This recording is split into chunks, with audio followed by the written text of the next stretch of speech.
Assalamualaikum warahmatullahi wabarakatuh. Perkenalkan, kami dari kelompok 7 ingin membawakan video materi tentang komunikasi politik dan dosen pengampu kami yaitu Dr. Andes Makrun Sanjaya MSOS. Perkenalkan, nama saya Muhammad Ridwan. Saya Zila Rahmansyah. Saya Rizky Syawal Rahman. Saya Faizal Heri. Buat yang nonton, jangan lupa disaksikan videonya sampai habis. Check it out. Di sini saya akan membawakan materi tentang hoax, fake news, dan agenda settings. Hoax atau berita bohong merupakan suatu informasi atau berita yang tidak benar adanya, yang dibuat seolah-olah benar dan sehingga dapat dipercaya oleh orang lain.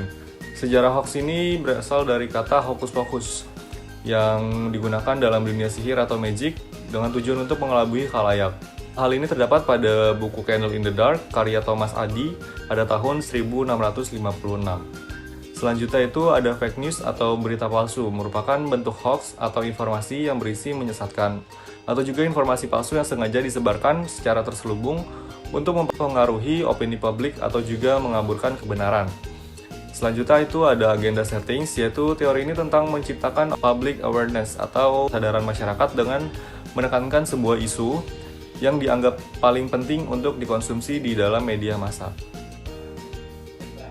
Di sini saya akan menjelaskan unsur komunikasi politik. Yang pertama ada sumber. Sumber itu adalah pembuat atau pengirim informasi. Yang kedua ada pesan. Pesan itu sesuatu yang dikirim kepada sang penerima. Yang ketiga ada media. Media adalah alat yang digunakan untuk memindahkan pesan dari sumber ke penerima. Yang keempat ada penerima. Penerima itu pihak yang menjadi sasaran pesan yang dikirim sumber. Yang kelima ada efek. Efek adalah perbedaan apa yang dipikirkan, dirasakan, dan dilakukan penerima. Yang keenam ada umpan balik, yaitu reaksi atau respon. Yang ketujuh ada lingkungan, itu berbagai macam, yaitu fisik, budaya, psikologi, dan waktu. Selanjutnya saya akan menjelaskan unsur komunikasi politik. Misalnya pidato politik, pernyataan politik, buku, brosur, dan berita surat kabar mengenai politik dan lain-lain. Saluran atau media politik ialah alat atau sarana yang digunakan oleh para komunikator dalam menyampaikan pesan-pesan politiknya dan lain-lain. Terima kasih. Saya akan menjelaskan tentang materi dari komunikasi politik, yaitu etika komunikasi dalam komunikasi politik. Etika dan akhlak adalah masalah yang sangat penting. Kerusakan akhlak atau krisis etika berupa perbuatan yang menunjukkan akhlak atau etika yang rendah sudah menjadi berani tampil ke muka publik. Mulai dari tindakan korupsi para pejabat yang tidak habis-habisnya karena selalu saja muncul kasus baru, serta perbuatan asusila yang merajalela. Perbedaan etika, etiket moral, dan akhlak. Etika dan etika dengan etiket keduanya menyangkut perilaku serta mengatur perilaku manusia secara normatif, memberi norma pada perilaku manusia. Perbedaannya adalah etiket menyangkut cara suatu perbuatan harus manusia lakukan. Etika tidak terbatas pada cara melakukan suatu perbuatan, etika memberi norma pada perbuatan itu sendiri. Etika dan moral. Menurut Franz Magnus Suseno, etika berbeda dengan ajaran moral. Ajaran moral langsung mengajarkan bagaimana orang harus hidup, berupa rumusan sistematis terhadap anggapan-anggapan tentang apa yang bernilai serta kewajiban manusia. Komunikator sebagai sumber pembawa pesan harus mempunyai sifat jujur, baik kepada diri sendiri maupun terhadap sesama manusia.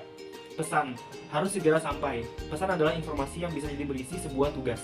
Saluran atau media merupakan amanah, yaitu komunikator mampu menjalankan amanah bila proses berjalan sampai pada fase di saluran media yang langsung tersalurkan kepada komunikan. Khalayak atau publik, yaitu menjadi cerdas dalam berpikir, bertindak, dan berpartisipasinya pun meningkat.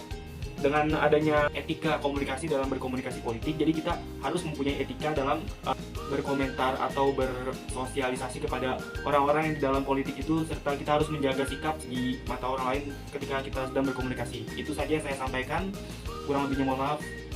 Selesai.